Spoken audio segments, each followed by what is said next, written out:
in a matter of seconds here, we're going to be joined by Douglas Lima, who's coming off that big win over Andrey Koreshkov on Saturday. What a performance by him late in the fight, getting the victory.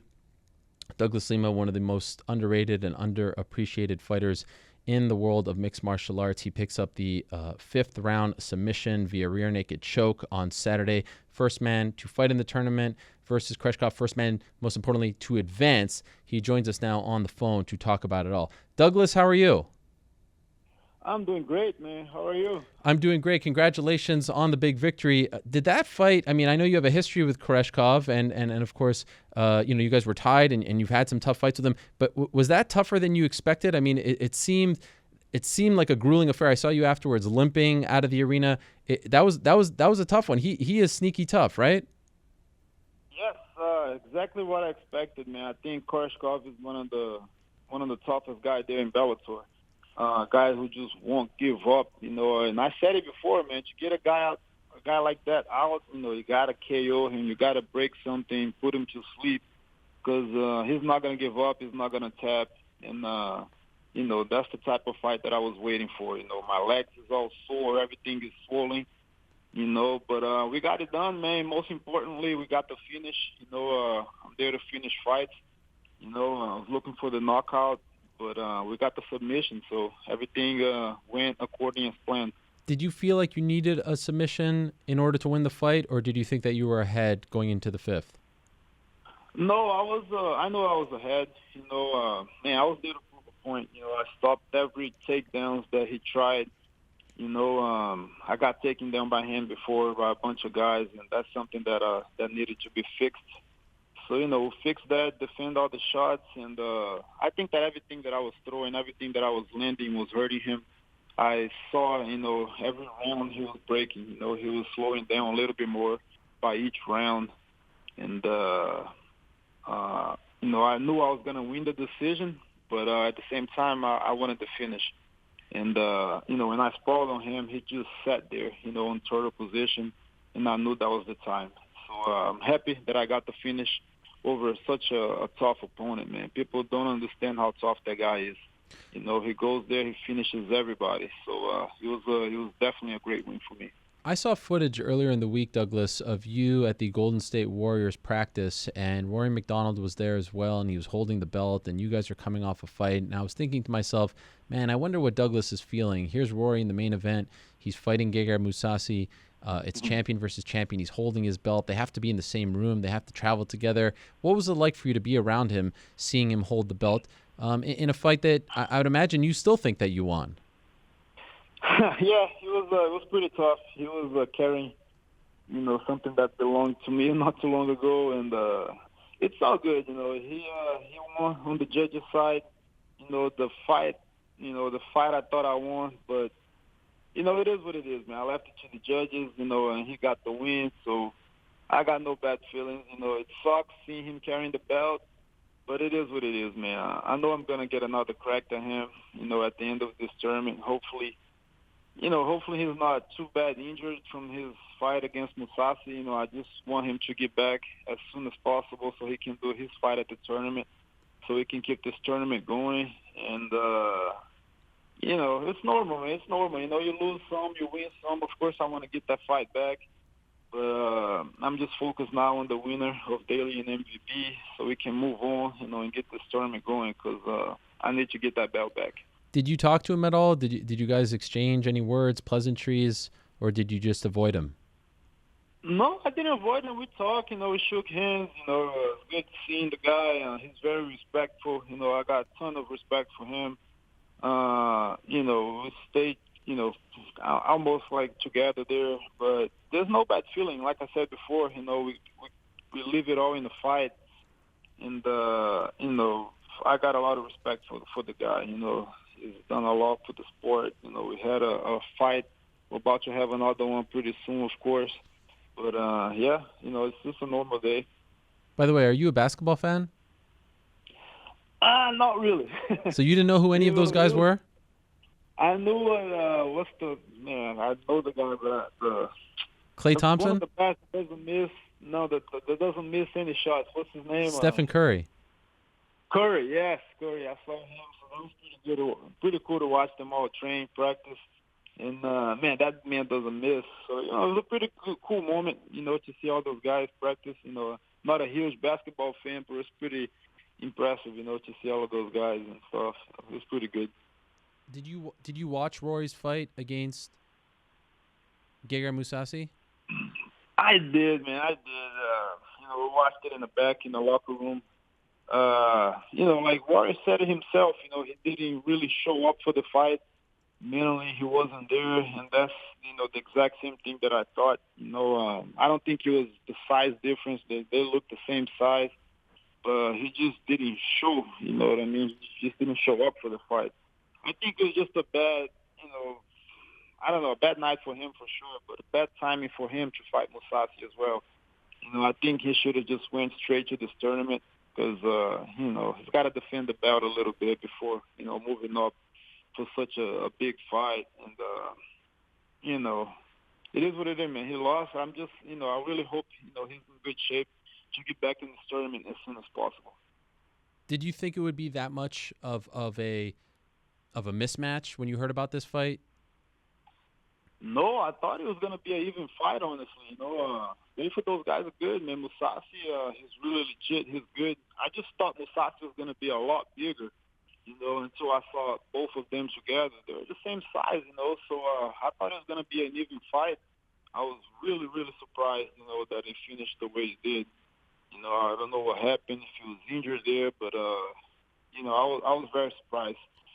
And man, that's a fight that I want in the future. A 185 championship fight.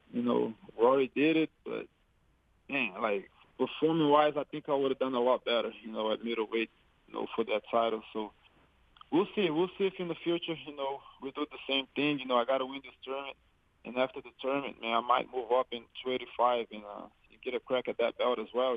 So even after you saw what happened with Rory, you still think that this is a smart move? For sure. I think I would have done a lot better. I think I'm bigger, I'm stronger, and middleweight, it's never going to be a problem. I know that for a long time because I'm a pretty big for welterweight, and middleweight has always been in my future. It's always been something that I thought about because man, I have a crazy cut to 170. Oh, really? So very tough. Man, that was a tough cut for this fight. But the thing is, I get, when it comes to the fight, I'm normal. The weight cut doesn't affect, the fighting because I'm able to recoup, very good. But I don't know for how much longer I can make this cut, And, of course, I got to do it for this tournament.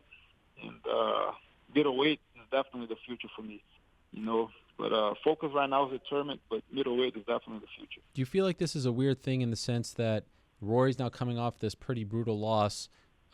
I asked him if his nose was broken. He didn't respond, but it definitely seemed like he injured himself, and his nose was all bloody and everything like that. And now he has to go in and try to defend the belt and be a part of this. You have confidence back. There's a lot of guys who are, riding winning streaks. Like in a weird way, does it feel like the champion is now all of a sudden like one of the more vulnerable people in this tournament? Yes, I kind of feel the same way. There's a lot of.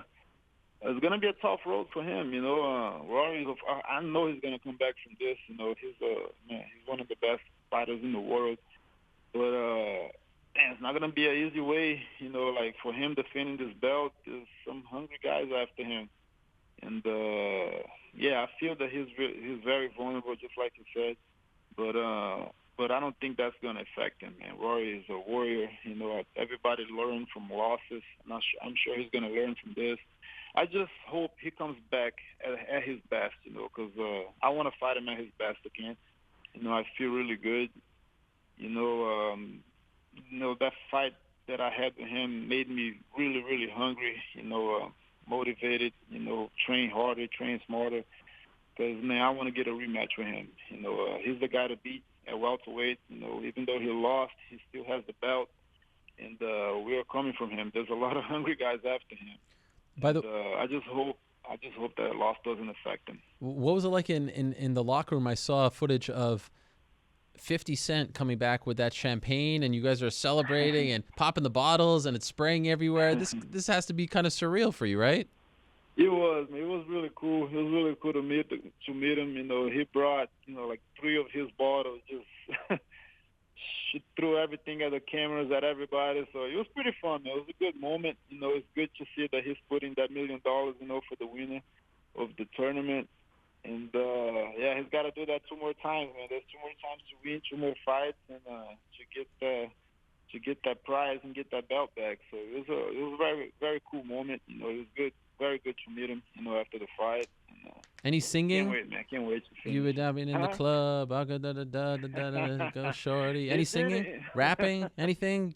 It's your birthday? I used to, but, you know, it's your birthday. That was a good one back in the day. Yeah, that was a good one. I was hoping he would walk out with a microphone singing, but he didn't. maybe for the finale, maybe for the finals of the whole tournament. That would be great. You know, yeah. He can walk out with that song. He can walk out singing. You know, he did the walkout music. You know, he might do it. Who do you think wins, MVP or Daly? I think that's a toss-up, man. I think I'll match up pretty good with any of them. You know, I already fought Daly before. Man, I can't pick a winner here. It's gonna depend on who's gonna show up.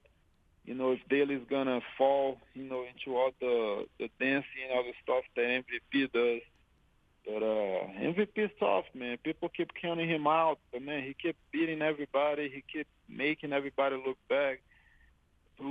You know, he's not a guy to underestimate. And you know, I'm not counting him out. You know, like most fighters are. You know, he's a tough guy. But Daly can put anybody out, and he always does really good against strikers. You know, so it's a toss-up, man. I can't pick a winner here. I can't wait to see the fight. You know, hopefully they'll get a date really soon. You know, because I want to go see it. I want to go see it live and find out, you know, who the next opponent will be. You know, can't wait. Great job by you, Douglas. What a performance, what a win, what a finish. Congratulations on getting back on track and getting the big victory in the first fight of this tournament. I wish you the best as you move along with it, and great to talk with you as always, Douglas. Congratulations and thanks again. Appreciate it, man. Thanks for the time, and I'll speak to you soon. Thanks. All right, there he is. The Phenom, Douglas Lima. Big win on Saturday night. He kicks off that tournament, which is generating a lot of buzz for Bellator. They're doing a great job with that. That was their first show on DAZN. For the most part, I thought it was a good show. I thought it went a little long. When you're presenting something on a streaming service, especially for $9.99, I think you need to make it shorter. You can't go past 1 a.m. And then, of course, the debacle over in the UK where they went past 6 a.m.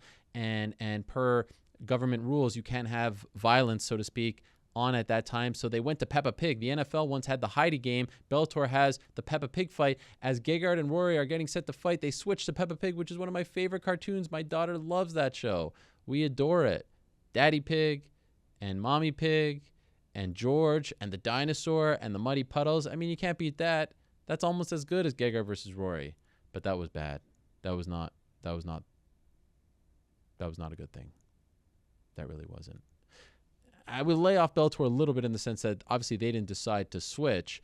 Maybe they should have blocked the show out a little more, not do 6 fights on the main card. So it's not their decision to switch to Peppa Pig, so I think people are being a little harsh on them. But they should have known about this and at least saw it coming, that you can't go – if you're going to make that big of a deal about your debut live in the UK on Channel 5, you need to know what the regulations are. And in this case – it turned out to be a disaster. So we'll talk a little more about Bellator 206 later on in the program with Gegard Mousasi and Rampage Jackson.